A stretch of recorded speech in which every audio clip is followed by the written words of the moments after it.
I heard the pen scratch across the paper before I saw what my father was signing. It was gold, solid 18 karat, the same pen he used to sign oil contracts worth billions. But this wasn't a contract. This was my death warrant. His hand didn't shake. His jaw was set like carved marble, the same expression he wore when he ordered the execution of dissidents. Except this time, the dissident was his own son. His firstborn. The one he named after his grandfather. The one he was supposed to crown. "You have 72 hours, he said, not looking up. "Renounce this Jesus. Or you will be taken to the desert at dawn on the 4th day." I knew what that meant. The desert. A single bullet. An unmarked grave. And a press release about a tragic car accident. But let me take you back. Because 3 months ago, I was untouchable. My name is, well, I can't tell you my real name. Not yet.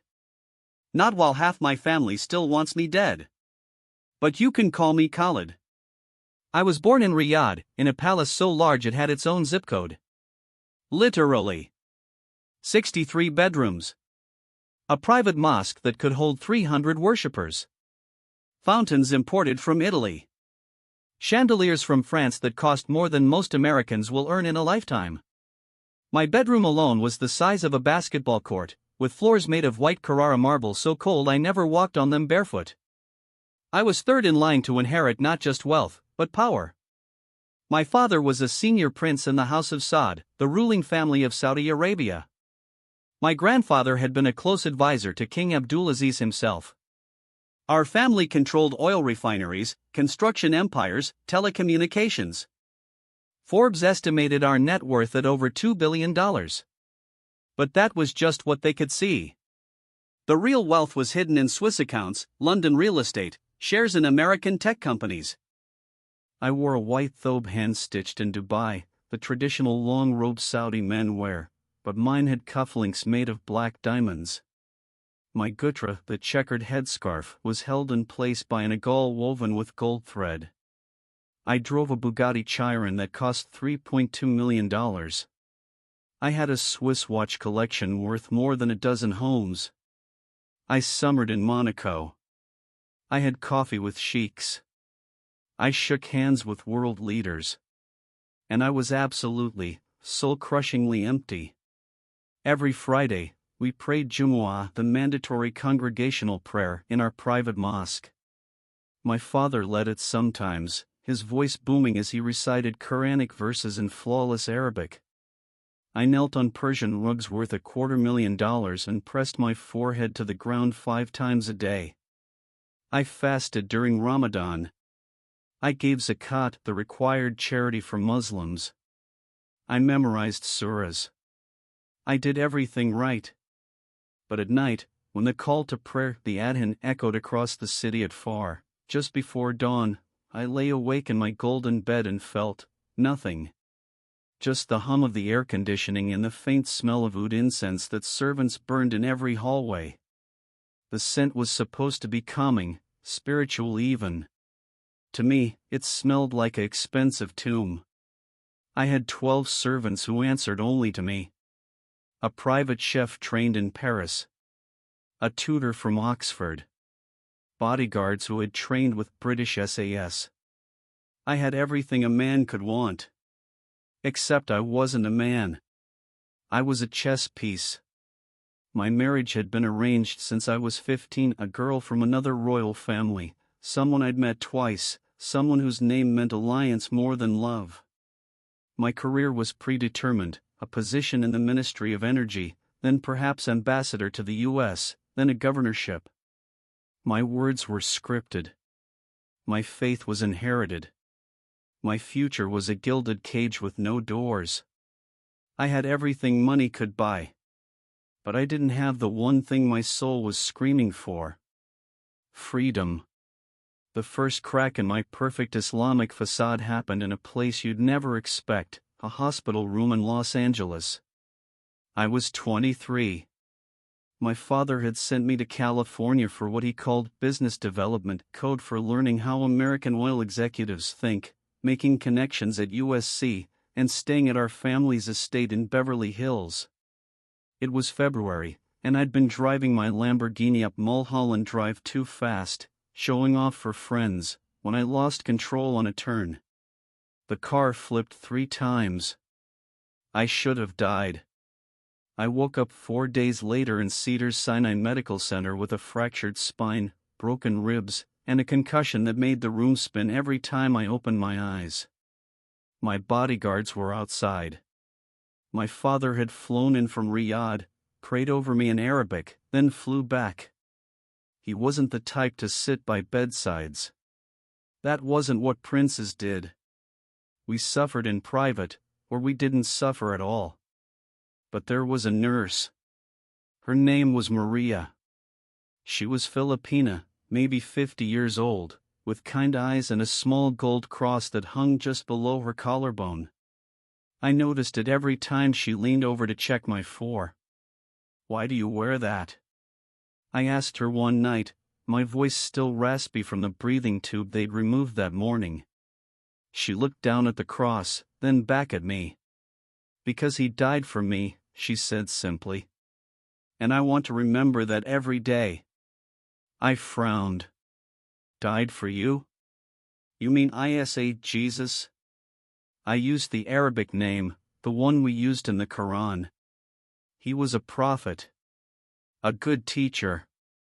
But he didn't die. Allah raised him up before the crucifixion. That's what I'd been taught my entire life.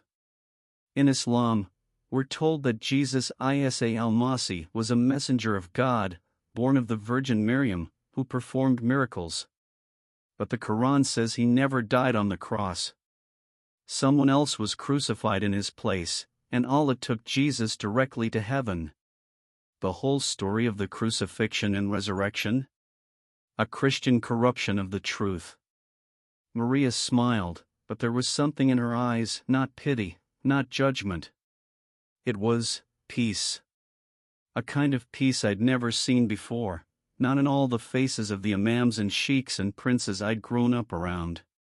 "He did die," she said softly. "And he rose again. And because of that, I'm free." Free. That word hit me like a second car crash. She didn't press the issue. She just adjusted my pillow, checked my pain medication, and walked out. But that little gold cross stayed in my mind like a splinter I couldn't pull out. When I returned to Riyadh 2 months later, the city felt different. Or maybe I felt different. The palaces looked the same, towering, immaculate, powerful. The streets were the same, luxury cars gliding past in silence, women in black abayas walking with their heads down, religious police patrolling the shopping districts to make sure everyone behaved according to Sharia law. But I started noticing things I'd ignored before. Like the fear. My younger sister, Noor, wasn't allowed to leave the palace without a male guardian. She was 19, brilliant, spoke 4 languages, but she couldn't even get coffee without me or one of our brothers escorting her. She wasn't allowed to drive. She wasn't allowed to choose her husband. One night, I found her crying in the courtyard by the fountain, the sound of the water almost covering her sobs. "What's wrong?" I asked, sitting beside her on the stone bench. She wiped her face quickly. "Nothing. I'm fine." "Nor." She looked at me, her eyeliner smudged. "Do you ever feel like we're praying to someone who's not listening?" My blood went cold. That kind of question could get her beaten. Or worse. "Don't say that," I whispered urgently, glancing around even though we were alone. "Don't even think that." "I do think it," she said, her voice shaking. "I pray 5 times a day. I cover myself head to toe. I've memorized half the Quran. And I feel nothing. Just empty. Like I'm performing for an audience that doesn't care." I wanted to tell her she was wrong. I wanted to defend our faith, our family, our entire way of life. But I couldn't. Because I felt it too. That same emptiness. That same silence. I started having the dreams 2 weeks later. The first one was simple. I was in the desert at night, alone, the stars so bright they looked like holes punched in black fabric. And I heard a voice, not Arabic, not English, but somehow I understood it. "Come to me," the voice said. I woke up drenched in sweat, my heart hammering. I did wudu, the ritual washing before prayer, and prayed far as the sun rose. I tried to forget it. But the dream came back. Again. And again. Each time, the voice was clearer. Warmer. Not commanding like my father's voice, not distant like the imams at the mosque. It was personal. Like someone who knew me. Who saw me. Not Prince Khalid, third in line, future minister, walking investment portfolio. Just me. I started researching. Carefully. Very carefully.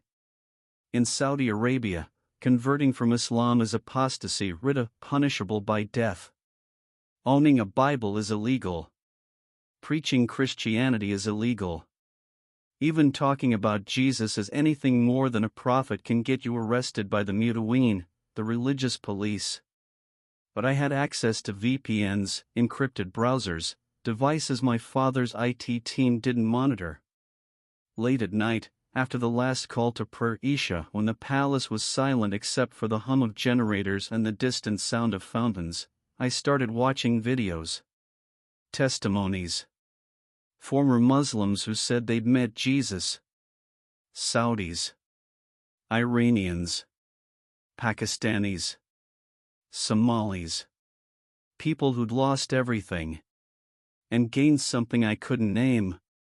I told myself I was just curious. Just researching. Just exploring. But deep down, I knew the truth. I was looking for a way out of the cage.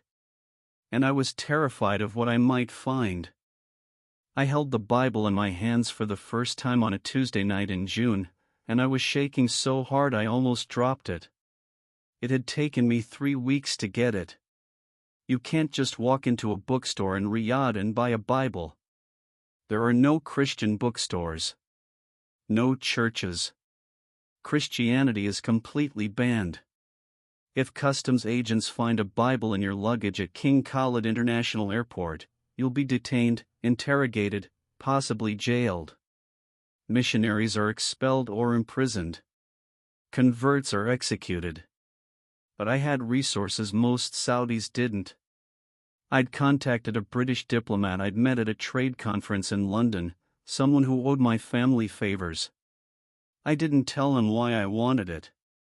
I just said it was for academic research on Western religion. He didn't ask questions. 3 weeks later, a package arrived at our London penthouse, one of 6 properties we owned across Europe, delivered to a staff member who worked for me personally, someone I trusted. She flew it back to Riyadh in her personal luggage, wrapped in clothing, her heart probably pounding the entire flight. She handed it to me in my private office, a room with floor-to-ceiling windows overlooking the palace gardens, walls lined with leather-bound books on Islamic jurisprudence, petroleum economics, and Saudi history. She set the package on my desk and left without a word. I waited until midnight. The palace was finally quiet. My parents were asleep in the East Wing. My siblings in their own quarters. The servants had retired to their rooms in the back buildings. I locked my office door, solid mahogany, imported from Indonesia, and drew the curtains. Then I opened the package. It was smaller than I expected. Black leather cover. Gold lettering, Holy Bible. New International Version. It smelled like, I don't know. Old paper. Possibility. Danger. My hands were trembling as I opened it. I didn't know where to start. I'd seen references in the videos I'd watched. The Gospel of John, they said. Start there. I found it in the table of contents, flipped to the page. In the beginning was the Word, and the Word was with God, and the Word was God. I read it 3 times. It sounded like poetry.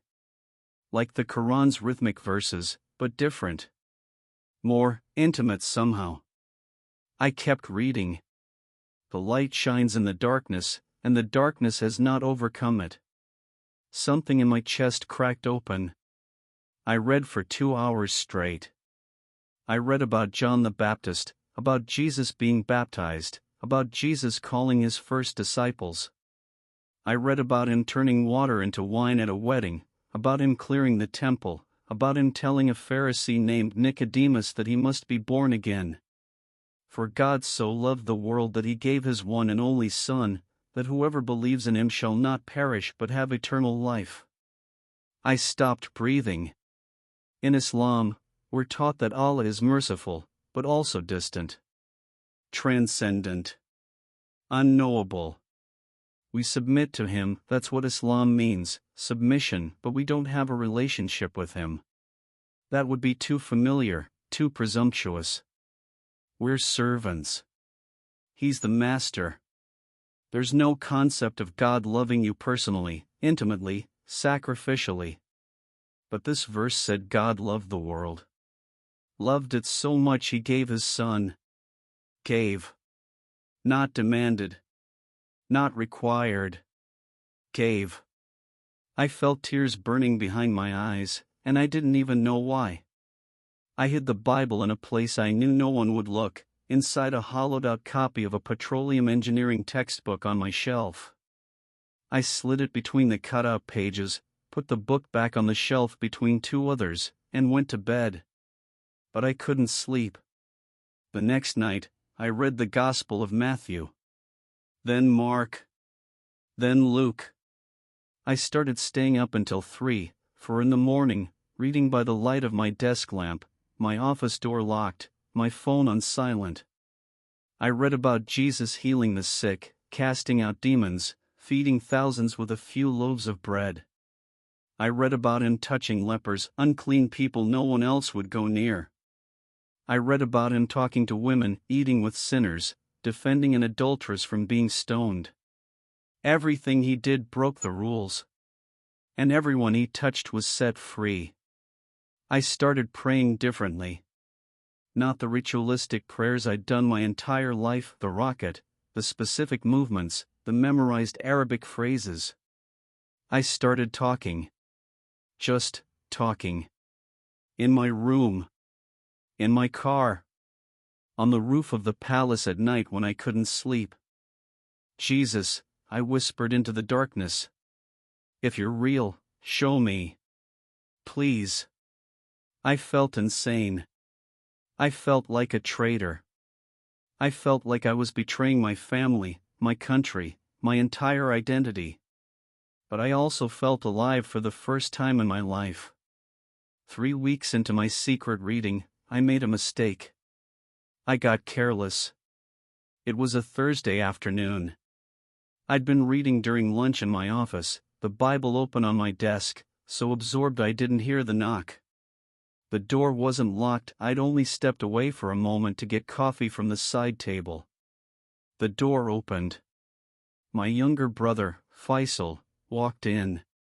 He was 17, tall and lean, still growing into his features. He was devout in a way I'd never been. He prayed extra prayers, fasted on Mondays and Thursdays like the Prophet Muhammad, memorized hadith. My father adored him for it. Faisal froze in the doorway. His eyes went to the desk. To the book lying open in a rectangle of afternoon sunlight streaming through the window. To the gold lettering on the cover. Holy Bible. For 3 seconds, neither of us moved. Then his face twisted, confusion, then shock, then something worse. Disgust. Horror. What is that? He whispered. I lunged for the desk, slammed the Bible shut, shoved it into the drawer. It's nothing. It's research. That's a Bible. His voice was rising. You have a Bible. In our house. Ya Allah, Khalid, what are you doing? Keep your voice down. I hissed, moving toward him. He stepped back, his hand on the door frame like he was steadying himself. Have you? He couldn't even say it. The word was too horrific. Apostate. Does Baba know? No. And you won't tell him? Won't tell him? Faisal's eyes were wild now. You're committing ridda. You're going to bring shame on our entire family. You're going to. I'm reading, I said, my voice low and sharp. I'm asking questions. That's all. Questions? He laughed, but it was bitter. There are no questions, Khalid. There's Islam and there's Jahannam, hellfire. That's it. And you're reading the book of the Kufr, the unbelievers, the enemies of Allah. I wanted to tell him that Jesus wasn't my enemy. That the words in that book made me feel more connected to God than a lifetime of ritual prayers ever had. But I couldn't. Because I saw it in his eyes. He'd already made up his mind. I'm going to give you one chance, Faisal said quietly. Burn it. Right now. Burn that book, make Tawbah, repent, and I'll forget I ever saw it. And if I don't? His jaw clenched. Then I'll tell Baba. And you know what he'll do. I did know. My father didn't tolerate disobedience. He definitely didn't tolerate apostasy. 2 years ago, a distant cousin had been caught with a bottle of whiskey. My father had him publicly beaten with a cane, then exiled him from the family.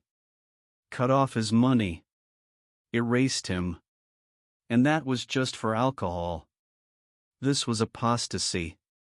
This was treason against Islam itself. Get out, I said. Faisal stared at me for a long moment. Then he turned and walked out, closing the door softly behind him. I sank into my chair, my heart slamming against my ribs. I pulled the Bible back out of the drawer. Stared at it. I should have burned it. I should have thrown it away, deleted every video, scrubbed every search, and gone back to my perfect princely life. But I didn't. Because I was reading words that could get me killed. And I couldn't stop. Faisal gave me 48 hours. 2 days of silence. 2 days where he wouldn't look at me at family dinners, wouldn't acknowledge me when we passed in the hallways. He sat across from me at the long marble table while we ate mansaf, traditional lamb cooked with rice and yogurt sauce, and his eyes were cold, distant, like I was already dead to him. I knew what he was doing. He was giving me time to come to my senses. To destroy the evidence. To repent. But every night, I went back to that Bible. I read about Jesus in the Garden of Gethsemane, sweating drops of blood, begging God for another way. I read about Peter denying him 3 times. I read about the crucifixion, the whipping, the crown of thorns, the nails, the cross. The Quran says it never happened, that it was all an illusion. But as I read the gospel accounts, something in my spirit knew it was true. He died. He really died.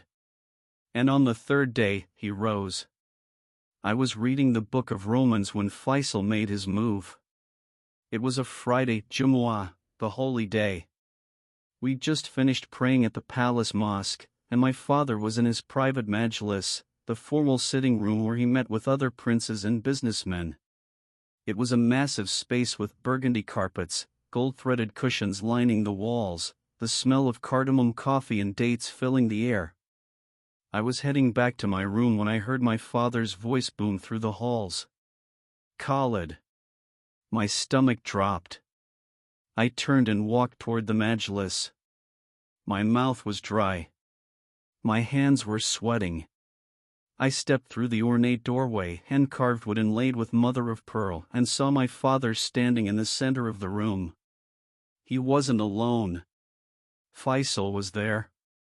So was my uncle, Sheikh Abdullah, a hardline cleric who advised the royal family on religious matters. He had a long gray beard, wire-rimmed glasses, and eyes like chips of black ice. And there was my mother, still wearing her black abaya and hijab, her face pale, her hand covering her mouth. On the table in front of them was my Bible. "Close the door," my father said. I did. My hands were shaking. "Is this yours?" He pointed at the Bible like it was a dead animal. I could have lied. I could have said someone planted it. I could have blamed a servant, a guest, anyone. But I was so tired of lying. "Yes," I said. My mother made a sound like she'd been punched. My father stared at me for a long moment. His face was unreadable, the same face he wore in boardrooms, in negotiations, when he was deciding whether to destroy someone's career. He was wearing his white thobe and a dark bisht, the formal cloak Saudi men wore over their robes, that made him look like a judge. Or an executioner. "How long?" he asked quietly. 2 months. "And have you?" He couldn't say it either. "Have you accepted this Christian faith?" The room was so silent I could hear the fountain outside, the distant call to prayer from a mosque across the city, my own heartbeat pounding in my ears. "I'm seeking," I said carefully. "I'm asking questions about Isa Jesus. I want to understand." "Understand?" Sheikh Abdullah cut me off, his voice sharp. "There is nothing to understand. Isa was a prophet of Allah, nothing more. The Christians corrupted his message. They turned him into a god, committed shirk, the unforgivable sin of associating partners with Allah. And you, a prince of the house of Saud, a descendant of the protectors of Mecca and Medina, are reading their book of lies?" "It's not lies," I said, and even I was surprised by the strength in my voice. "I've read the Quran my entire life. I've memorized it. I've prayed 5 times a day. And I've felt nothing but emptiness. But when I read about Jesus..." "Enough!" My father's voice cracked like a whip. He crossed the room in 3 strides and slapped me across the face. I staggered back, my cheek burning, the taste of blood in my mouth. My mother was crying now, quiet sobs muffled by her hand. "You ungrateful dog," my father hissed. "Do you know what I've built for you? The empire I've secured? The future I've planned? You were going to be a minister. An ambassador. You were going to sit with kings." "I don't want to sit with kings," I said, my voice shaking. "I want to know the truth." "The truth?" He laughed, but it was hollow. "The truth is that you've been seduced by Western corruption. By their filthy ideas of freedom and individualism. You've spent too much time in America, too much time with their poisonous culture. This has nothing to do with America." "Then what?" he roared. "What could possibly make you betray your faith? Your family? Your blood?" "Because I met him," I said, and my voice cracked. "In my dreams. In my prayers. I met Jesus, Baba. And he's real." The room went dead silent. Sheikh Abdullah stood up slowly, his face twisted in disgust. "This is Ridda," he said to my father. "Clear apostasy. Under Sharia law, the punishment is death. He must be given 3 days to repent. If he refuses, he must be executed." My mother let out a wail. "No," she sobbed. "No, please, he's my son, he's confused, he's a murtad," Sheikh Abdullah said coldly. The word hit like a stone. Murtad. Apostate. He's worse than an unbeliever. He knew the truth and rejected it. My father turned back to me. And for just a second, one heartbeat, I saw something flicker in his eyes. Pain, maybe. Or doubt.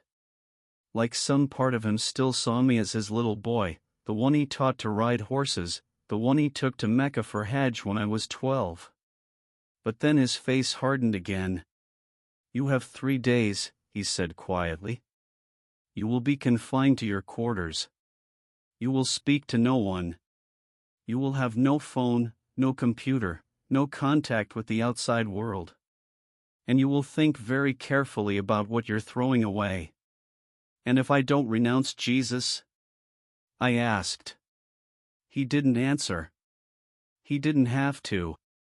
Sheikh Abdullah did. Then you will be taken to the desert at dawn on the 4th day. And you will be executed according to Islamic law. Your body will be buried in an unmarked grave. Your name will be stricken from the family records. You will be erased. My mother collapsed into a chair, her whole body shaking with sobs. Faisal stood in the corner, his arms crossed, his face blank. He wouldn't look at me. Take him to his room, my father said to the guards stationed by the door. 2 men in black suits stepped forward, palace security, men I'd known for years. They gripped my arms, not rough, but firm. One of them, a man named Saeed, wouldn't meet my eyes. As they dragged me out, I looked back at my father one last time. I love you, Baba, I said. But I can't deny what I've seen. I can't go back. He turned away from me. And I knew in that moment, I'd just lost my family. The palace that was my home became my prison. They locked me in my room like a criminal. Not the luxurious bedroom I'd grown up in, they moved me to a guest quarters in the basement level of the palace, a room used for low-ranking staff. No windows. Concrete walls painted white. A single bed with a thin mattress. A toilet and sink in the corner. No mirror. No clock. One light bulb hanging from the ceiling that stayed on 24 hours a day. The marble floors were gone. The silk sheets were gone. The view of the gardens was gone. And so was any illusion that I was still a prince. 2 guards stood outside my door at all times. They brought me food twice a day, plain rice, boiled chicken, water. No dates. No coffee. No saffron or spices. This wasn't hospitality. This was punishment. I had no phone. No computer. No books except the Quran they'd left on the small wooden table, like a test. Like they expected me to pick it up and suddenly remember who I was supposed to be. I picked it up once. Opened it to Surah Al-Imran, the chapter about Isa Jesus. I read the verses I'd memorized as a child. Indeed, the example of Jesus to Allah is like that of Adam. He created him from dust, then he said to him, "Be," and he was. Created. Not begotten. Not the Son of God. Just another prophet. Another creation. But I'd read the Gospel of John. I'd read Jesus say, "I and the Father are one." I'd read him say, "Before Abraham was born, I am." Those weren't the words of a prophet. Those were the words of God himself. I closed the Quran and pushed it away. I spent the first day pacing. 8 steps from wall to wall. I counted. Over and over. I prayed not the ritual prayers, but desperate ones. "Jesus," I whispered into the sterile silence. "I don't know if I'm insane. I don't know if I'm throwing my life away for nothing.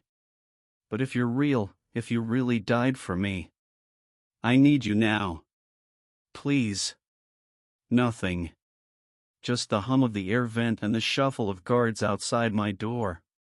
The second day, my mother came. The door opened, and she stood in the doorway wearing a simple black abaya, her face uncovered since we were family. She looked like she'd aged 10 years in 48 hours. Her eyes were red and swollen. Her hands trembled as she closed the door behind her. "Mama," I started. She crossed the room and slapped me. Not hard. Not like my father's blow. But it hurt worse because it came from her. "How could you?" she whispered, her voice breaking. "How could you do this to me? I carried you for 9 months. I nursed you. I prayed over you every night. I dreamed of your future, your wedding, your children. And you throw it all away for what? A foreign god? He's not foreign, Mama. He's... Don't."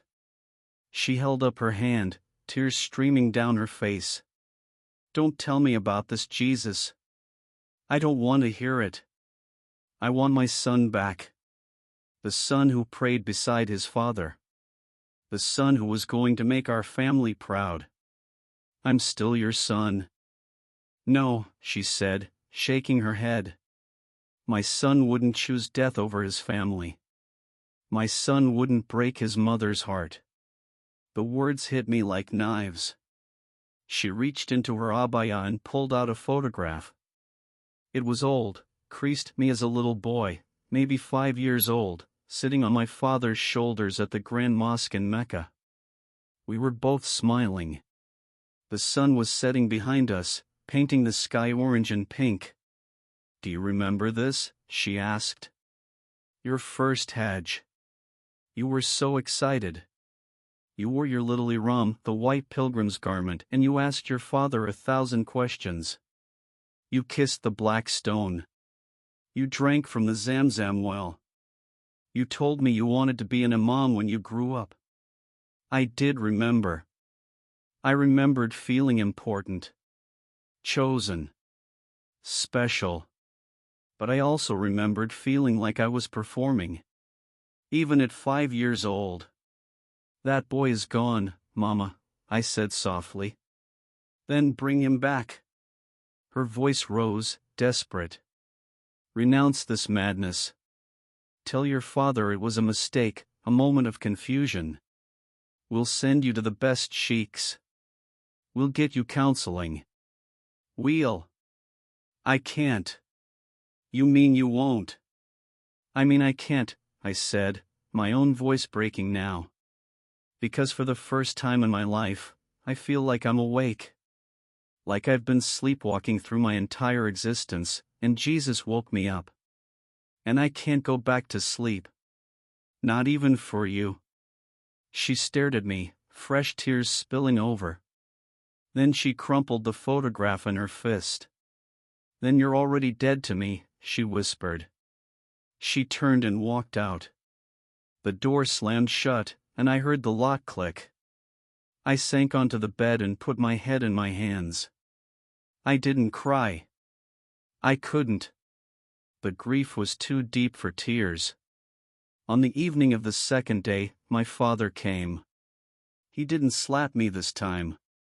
He just stood in the doorway, still wearing his bisht, looking at me like I was a stranger.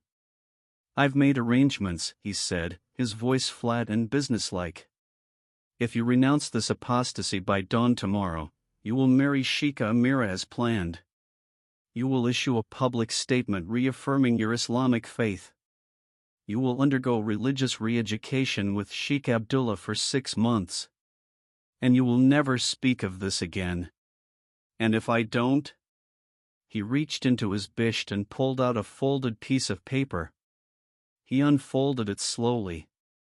It was a fatwa, a religious ruling, signed by 3 senior clerics, including Sheikh Abdullah. The Arabic calligraphy was beautiful, precise. But the words were brutal.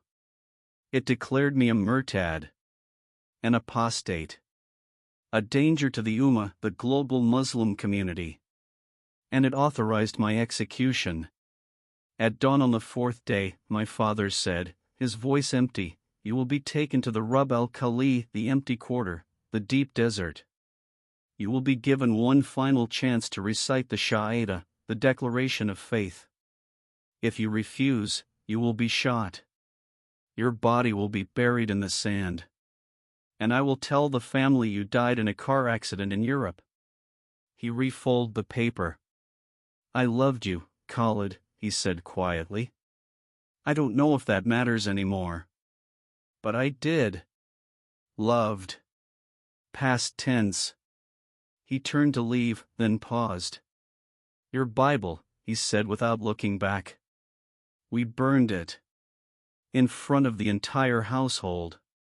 So everyone would know what happens to corruption in this family. He walked out. The guards locked the door behind him. I lay on the thin mattress and stared at the ceiling.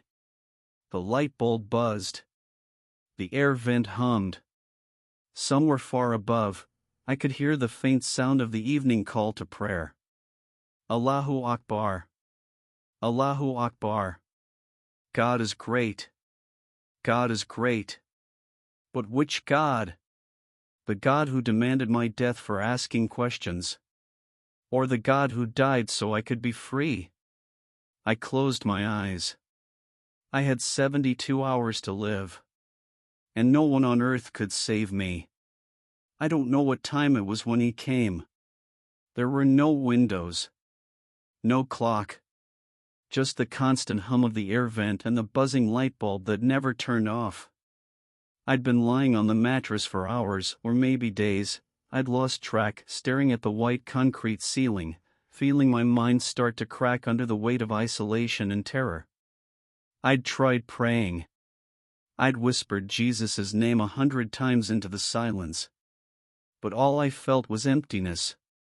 Cold. Fear so thick I could barely breathe. Maybe they were right. Maybe I'd been deceived. Maybe I'd thrown away my entire life for a delusion, for a Western fairy tale, for nothing. Maybe I deserved to die in the desert. I closed my eyes, exhaustion finally pulling me under. And that's when the room changed. I felt it before I saw it, a shift in the air, like the pressure dropping before a storm. The temperature changed. The stale, air-conditioned cold was replaced by warmth. Not oppressive heat, but the kind of warmth you feel when you step into sunlight after being in shadow for too long. And then I smelled it. Flowers. No, not just flowers. It was the most beautiful fragrance I'd ever experienced in my life. Not perfume. Not oud or rosewater or any scent I'd ever known. It was alive. Pure. Like standing in a garden that had never been touched by death or decay. I opened my eyes. The concrete walls were still there. The buzzing light bulb. The thin mattress. But now there was light, a different kind of light. It filled the room like liquid gold, soft and brilliant at the same time, coming from everywhere and nowhere.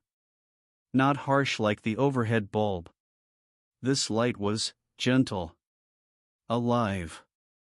And then I saw him. He was standing at the foot of my bed. I can't describe his face. Not because I don't remember, I'll remember it for the rest of my life, but because human language isn't big enough. He looked Middle Eastern, like me. Dark hair. Olive skin. But his eyes were like fire and water and light all at once. Ancient and young. Infinite and intimate. He wore a simple white robe. His feet were bare. And I knew this was Jesus. I tried to speak. My mouth opened, but no sound came out. My whole body was trembling. Not from fear exactly, though there was an element of that. You can't stand in the presence of holiness and not feel the weight of every wrong thing you've ever done. But it was more than fear. It was awe. Khalid, he said. His voice. Oh God, his voice. It wasn't loud. It didn't echo. But it filled the entire room, the entire universe, the entire core of my being. It sounded like my father's voice, but kinder. Like thunder, but gentle. Like every good thing I'd ever heard, but infinitely better. And he knew my name. Not Prince Khalid. Not Your Highness. Not the carefully constructed identity I'd worn like armor my entire life. Just Khalid. Me. I fell off the bed onto my knees, my face hitting the cold concrete floor. I was weeping now, tears streaming down my face, my whole body shaking. I'm sorry, I choked out in Arabic. I'm so sorry.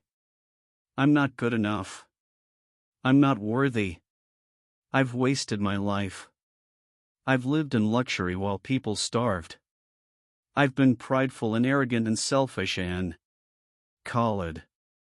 He said my name again, and it cut through my spiral of shame like light through darkness. Look at me. I couldn't. I was too ashamed. Too broken. I felt his hand on my shoulder. The moment he touched me, everything changed. It was like being electrocuted and embraced at the same time. Power surged through my body, not painful, but overwhelming. Every cell, every nerve, every atom of my being came alive.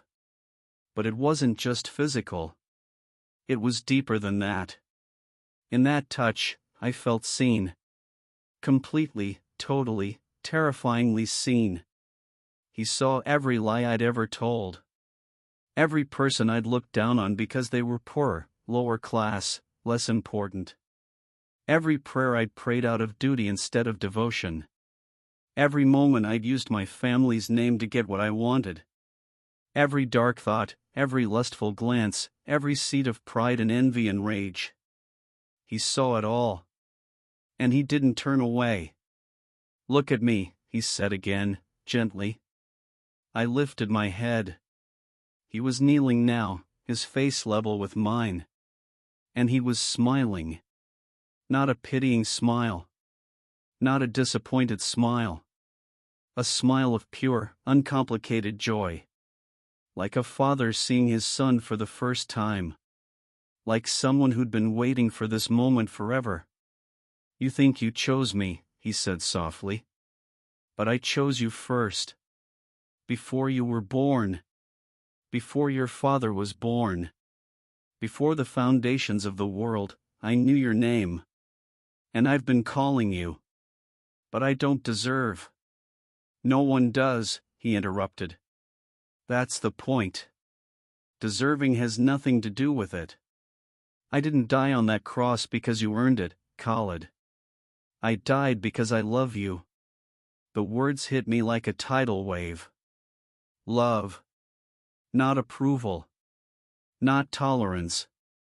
Not conditional acceptance based on my behavior or bloodline or bank account. Love. But my family, my voice cracked. They're going to kill me. In 2 days. At dawn. And I'm so scared. I don't want to die. I'm not brave like the martyrs.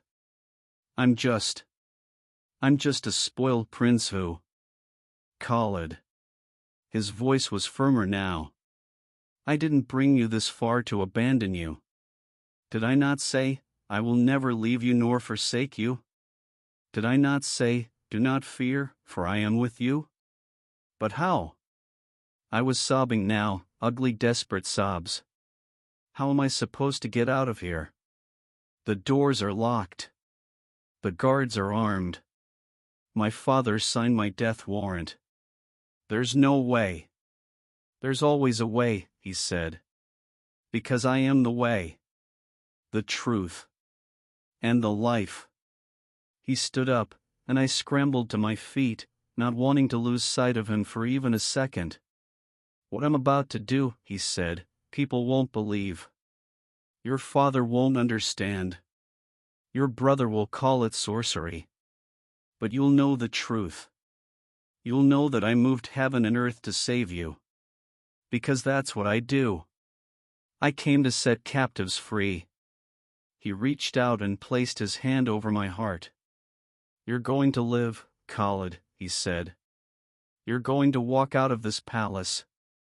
You're going to leave Saudi Arabia. And you're going to tell the world what I did for you. You're going to be my witness. Not because you're strong. Not because you're brave. But because I've chosen you. How? I whispered. He smiled again. Watch. And then he was gone. Not fading. Not walking away. Just gone. Like he'd never been there. Except he had been. Because the room still smelled like that impossible fragrance. The warmth still lingered in the air. And my heart felt like it had been cracked open and flooded with light. I collapsed onto the bed, my whole body trembling, tears still streaming down my face. But they weren't tears of despair anymore. They were tears of worship. For the first time in my life, I knew I was loved. Not for my bloodline. Not for my wealth. Not for my potential or my performance. Just me. And that was enough. I lay there in the silence, breathing in the fading scent of heaven, feeling his touch still burning on my shoulder, his words still echoing in my spirit. I chose you first. I will never leave you. Watch. I didn't know how I was going to survive the next 48 hours. But I knew with a certainty deeper than logic, stronger than fear, that I wasn't alone anymore. Jesus had come into my prison cell. And nothing would ever be the same. The miracle started with a power outage. I'd been lying on the bed for hours after Jesus disappeared, my mind racing, my heart still pounding from the encounter. The fragrance had faded, but the warmth remained, not physical anymore, but something deeper. A certainty in my chest that wouldn't go away, even as the terror tried to creep back in. Watch, he'd said. So I watched. It was somewhere deep in the night, I guessed around 2 or 3 in the morning, when the light bulb flickered. Once. Twice. Then it went out completely. The room plunged into absolute darkness. Not dim. Not shadowy. Black. The kind of darkness you only find underground, where no natural light can reach. I sat up on the bed, my heart rate spiking. Then I heard the guards outside my door. What happened? One of them said in Arabic, his voice muffled through the metal door. Power's out, the other replied. Must be the whole sector. Generator should kick in any second. I waited. 5 seconds. 10. 20. No generator. The backup power system for the palace cost more than most people's homes. It was designed to activate instantly if the main grid failed. My father was paranoid about blackouts, he'd installed triple redundancy. But nothing came on. This doesn't make sense, the first guard muttered. Call security. Find out what's happening. I heard footsteps moving away. Radio static. Confused voices in the distance. And then I heard something that made my blood run cold. A voice. Quiet. Close. Coming from inside my cell. Khalid. Stand up. I recognized that voice immediately. Not Jesus this time, this was human, male, speaking Arabic with a Gulf accent. Who's there? I whispered into the darkness. A friend. Now stand up and move to the door. We don't have much time. I didn't move. My mind was screaming that this was a trap, a test, my father trying to see if I'd try to escape so he could justify killing me immediately. Khalid. The voice was urgent now. Jesus sent me. You saw him tonight, didn't you? He told you to watch. Well, I'm what he sent. Now move. Something in those words, the certainty, the authority, the impossible knowledge, broke through my paralysis. I stood and moved through the pitch-black room, hands outstretched, until my fingers touched the cold metal door. "Step back," the voice said. I took 3 steps back. I heard a click. Not a key in a lock. Something electronic. Then the sound of the heavy bolt sliding open. The door swung inward. There was a man standing in the doorway, barely visible in the darkness. He was wearing all black pants, black long-sleeved shirt, black keffiyeh wrapped around his head and face so only his eyes showed. In his hand was some kind of electronic device, glowing faintly blue. Behind him, the 2 guards were slumped against the wall, heads hanging forward. "Are they?" I started. "Asleep," the man said quickly. "Not dead. They'll wake in about 20 minutes with no memory of the last hour. We need to go. Now." "Who are you?" "Does it matter?" "I'm the answer to your prayer. That's all you need to know." He grabbed my arm. "Stay close. Don't make a sound. And if I tell you to run, you run. Understood?" I nodded, then realized he couldn't see me in the darkness. "Yes." He pulled me into the corridor. I'd been in this basement level before, but never in complete darkness. He moved with absolute confidence, one hand on my arm, guiding me through turns I couldn't see. "How can you see?" I whispered. "Night vision," he said. "Be quiet." We moved through the palace like ghosts. He led me up a service staircase, concrete steps, metal railings, the smell of cleaning supplies and old food. We passed through a kitchen I didn't recognize, through a storage room filled with folded carpets and extra furniture, through a door that opened into a courtyard I'd never seen. The night air hit my face like cold water. Above us, stars blazed in the desert sky, no moon, just endless darkness, and the Milky Way stretched across the heavens like a river of light. "The power's out across the entire palace," the man said, moving faster now. "Every camera, every motion sensor, every electronic lock. Your father's security team is scrambling to figure out what happened. They think it's a cyber attack. In about 10 minutes, they'll realize someone's missing." "You. How did you do this?" I asked, struggling to keep up as we crossed the courtyard. "I didn't," he said. "I just showed up at the right time with the right tools. Someone else arranged the timing." "Jesus." He meant Jesus.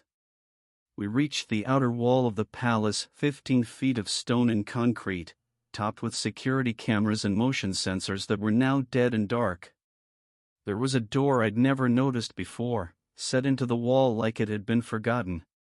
The man pulled out his device again, pressed it against the electronic lock. Nothing happened. He tried again. Still nothing. "Come on," he muttered. "Come on, work." I heard voices in the distance. Shouts. Flashlight beams cutting through the darkness, sweeping the grounds. "They know," I whispered. "They know I'm gone." The man's jaw clenched. I could see his frustration even in the darkness. "Jesus," he whispered, his voice tight. "I did my part. Now I need you to do yours." For 3 seconds, nothing happened. Then I heard it. A click. So soft I almost missed it. The door's bolt slid open. Not from the electronic device. Just open. Like an invisible hand had reached through the metal and pulled it back. The man stared at the door, then at me. "Go," he breathed. He pulled the door open. On the other side was a narrow alley I'd never seen, barely wide enough for one person. And at the end of it, maybe 50 meters away, I could see a car with its engine running, headlights off. "Run," the man said. "Don't stop. Don't look back. That car will take you to the airport." There's a private plane waiting. It's fueled and ready. The pilot's name is Marcus. He's a Christian. He knows where to take you. What about you? I asked. I'll be fine. This isn't my first rescue. Now go. I ran. My bare feet slapped against the stone pavement of the alley. Behind me, I heard more shouts, closer now. A gunshot cracked through the night, not at me, I thought, maybe a warning shot, maybe they were shooting at shadows. I didn't look back. I reached the car, a black Mercedes, expensive but not flashy. The back door was already open. I dove inside. Go, go, go! I shouted. The driver hit the accelerator, and we shot forward into the darkness. I twisted around to look out the back window. Flashlight beams were swarming around the alley entrance. I saw guards pouring through the door I'd just escaped from. But we were already turning a corner, already gone, swallowed by the warren of streets in the Almalas district. I collapsed against the seat, gasping for breath, my whole body shaking with adrenaline. You Khalid? The driver asked. He was European, maybe British, speaking English with a Manchester accent. Yes, I managed. Marcus, he said. Buckle up. We've got 40 minutes to get you on that plane before the entire security apparatus of Saudi Arabia realizes you're missing. He drove like he was an action movie, fast but controlled, taking side streets and back roads, avoiding the main highways where checkpoints would be set up. Riyadh flashed past the windows, buildings I'd seen my entire life, now looking foreign and distant, like I was already a ghost haunting my former life. There's clothes in the bag next to you, Marcus said. Change. You look like you just escaped from prison. I did. I was still wearing the simple white thobe they'd given me in the cell, now dirty and wrinkled. I pulled jeans, a t-shirt, and a jacket from the bag. Western clothes. The kind of thing I'd worn in California. The kind of thing no one would look at twice at an airport. Who are you people? I asked as I changed. Christians, Marcus said simply. There's an underground network. We help people like you Muslims who convert, who need to escape before their families kill them. We've been doing this for 20 years. You're number 43. 43 people. 43 miracles. We reached a private airfield on the outskirts of the city, not King Khalid International, but a smaller facility used by wealthy businessmen and foreign dignitaries. Marcus pulled up to a gate. A guard stepped out of the booth, and my heart stopped. This was it. This was where it ended. But Marcus just handed him a piece of paper and smiled. The guard looked at it, looked at the car, nodded, and raised the gate. What was that? I asked as we drove through. Flight manifest. Says we're carrying diplomatic cargo for the British Embassy. Which is technically true. You're seeking asylum. That makes you a diplomatic issue. We pulled up next to a small jet, white with blue stripes, no markings I recognized. The engines were already running. Go, Marcus said. Plane's ready. Pilot's waiting. There's a passport in the front pocket of that bag, not yours, obviously, but it'll get you where you're going. I grabbed the bag and opened the car door. Marcus, I said, turning back. Thank you. I don't know how to. Don't thank me, he said. Thank him. I'm just the delivery service. I ran across the tarmac to the plane. The stairs were down. A man in a pilot's uniform stood at the top. Khalid, he shouted over the engine noise. Yes. Get in. We're wheels up in 2 minutes.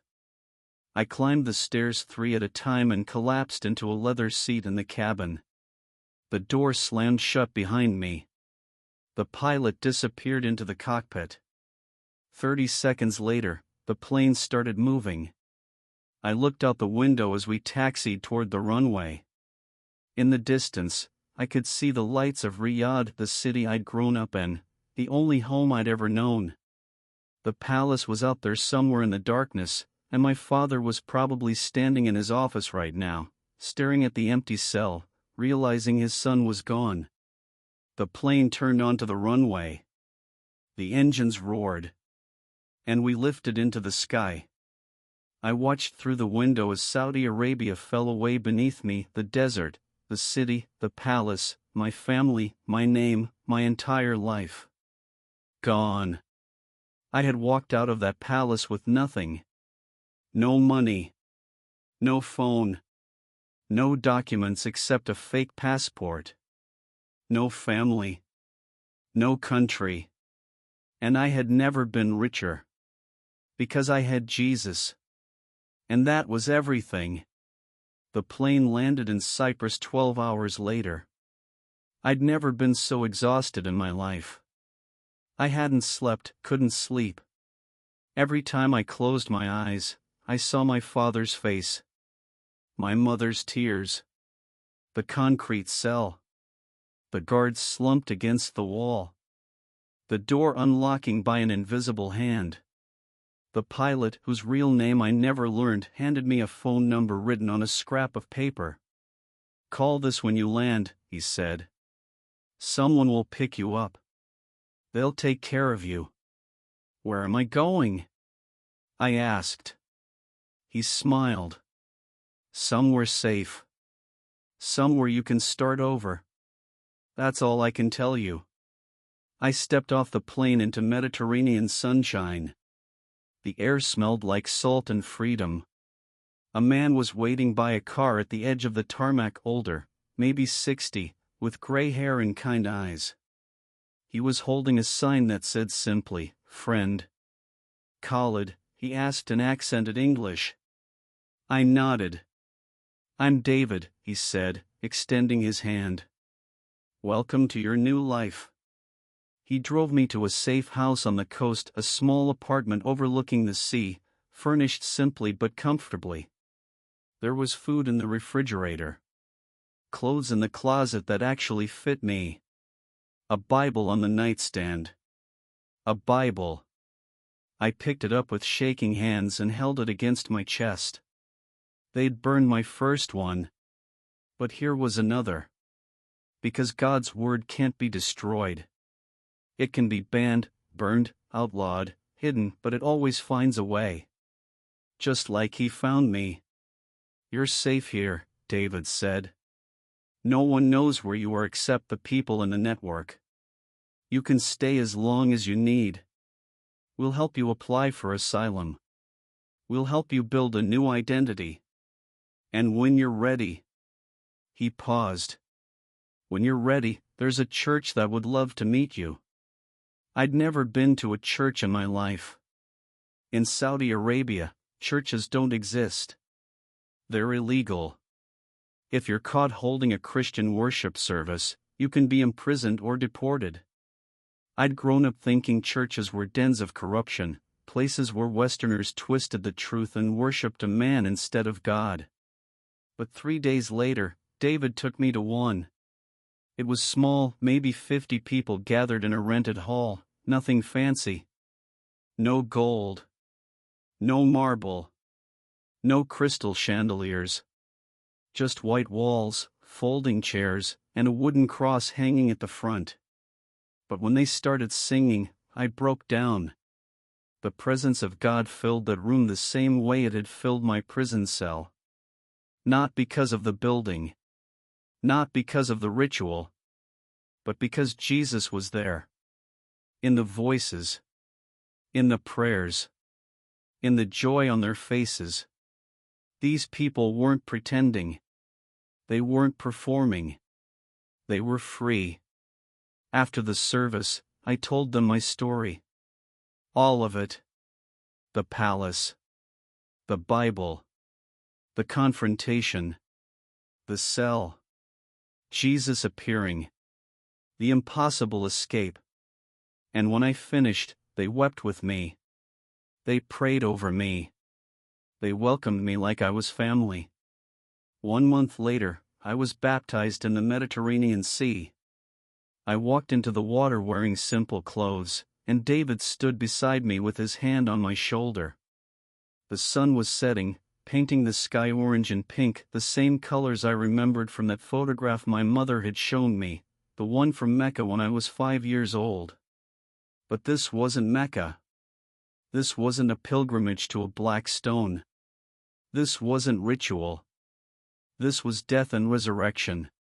Khalid, David said, his voice thick with emotion, do you believe that Jesus Christ is the Son of God, that he died for your sins and rose again on the third day? I do, I said, tears streaming down my face. I believe. Then on the confession of your faith, I baptize you in the name of the Father, and of the Son, and of the Holy Spirit. He lowered me under the water. For 1 second, I was submerged. Silent. Buried. And then I came up gasping, water streaming down my face, the sun warm on my skin. And I was new.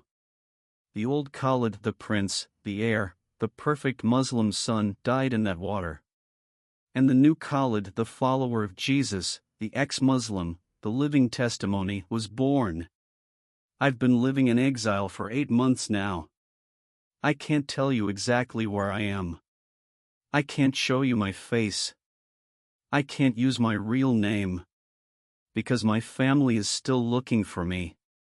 My father has connections everywhere, intelligence agencies, private investigators, criminal networks. If they find me, they'll kill me. Not as punishment anymore. As a matter of honor. To erase the stain I left on the family name. I've lost everything. I'll never see my mother again. I'll never hug my sister nor, never know if she's okay, if she ever found the freedom she was searching for. I'll never walk through the palace gardens or smell the oud incense or hear the call to prayer echoing across Riyadh. I'll never inherit the $2 billion. Never sit in government meetings. Never wear the royal bisht. Never be called Your Highness again. My name has been erased from the family records. In official documents, I don't exist. I'm a ghost. An embarrassment. A cautionary tale whispered about in royal circles. But I'll tell you what I gained. I gained peace. Real peace. Not the absence of conflict, but the presence of Jesus. The kind of peace that holds you together when everything else is falling apart. I gained purpose. I'm working with the underground network now, helping other ex-Muslims escape persecution. I've helped 3 people so far. 3 lives saved. 3 souls set free. I gained a family. Not by blood, but by faith. Brothers and sisters all over the world who pray for me, support me, love me not because of my last name but because we share the same Father. And I gained Jesus. The King of Kings lived and died and rose again so that a spoiled Saudi prince could be free. That's not a transaction. That's not karma. That's not me earning my way into heaven. That's love. Unconditional, sacrificial, world-shattering love. If you're watching this and you're a Muslim, maybe Saudi, maybe Pakistani, maybe Somali, maybe Iranian, I want you to know something. I don't hate Islam. I don't hate you. I know what it's like to be raised in that faith, to have it woven into every part of your identity. I know what it's like to pray 5 times a day and feel nothing. I know what it's like to fear Allah but never feel loved by Him. And I want you to know, Jesus sees you. He's not asking you to become Western. He's not asking you to betray your culture or your family or your heritage. He's asking you to come to Him. Just as you are. Broken. Searching. Afraid. He didn't come to bring a religion. He came to bring relationship. And if you seek Him, really seek Him, With an honest heart, He will reveal Himself to you. Maybe in a dream. Maybe through a Bible. Maybe through a video like this one. But He will come. Because He's not far from any of us. If you're a Christian watching this, I want to tell you something too. Don't take your freedom for granted. You can walk into a church without fear of arrest. You can own a Bible without hiding it. You can pray in Jesus' name out loud and no one will kill you for it. That's not normal. That's a gift. That's a miracle millions of people around the world don't have. So use it. Pray for the persecuted church. Support organizations that help refugees and ex-Muslims. And please, please, don't be silent about your faith just because it's uncomfortable or unpopular. People are dying for the truth you take for granted. And if you're watching this and you're just lost, searching, wondering if there's more to life than what you've been told, wondering if God is real, wondering if anyone sees you, He does. Jesus sees you right now. Right where you are. In your wealth or your poverty. In your success or your failure. In your perfection or your brokenness. And He's whispering the same thing He whispered to me in that prison cell. I chose you. I love you. Come to me. You don't have to clean yourself up first. You don't have to get your life together. You don't have to be good enough or smart enough or strong enough. You just have to say yes. If you want to pray right now, if you want to give your life to Jesus, just repeat this prayer with me. It doesn't have to be fancy. It doesn't have to be perfect. God hears the heart. Jesus, I don't understand everything. But I believe you're real. I believe you died for me. I believe you rose from the dead. Forgive me for my sins. Come into my life. Make me new. I give you everything. Amen. If you just prayed that, welcome to the family. You're not alone anymore. My name was erased from the royal records of Saudi Arabia. But it's written in the Lamb's Book of Life. And that's the only registry that matters. I was a prince who chose a cross over a crown. And I'd make the same choice 1,000 times over. Because the crown was temporary. But the cross is eternal. Subscribe to this channel if you want to hear more testimonies like mine. Share this video with someone who needs to hear it. And leave a comment below, tell me your story, ask your questions, or just let me know you're praying. I read every single one. And if you're in danger because of your faith, reach out. There are people who can help. Organizations that can protect you. You don't have to face this alone. Jesus didn't bring me this far to abandon me. And He won't abandon you either. Thank you for watching. And may the Lord bless you and keep you. May He make His face shine upon you and give you peace. In Jesus' name. Amen.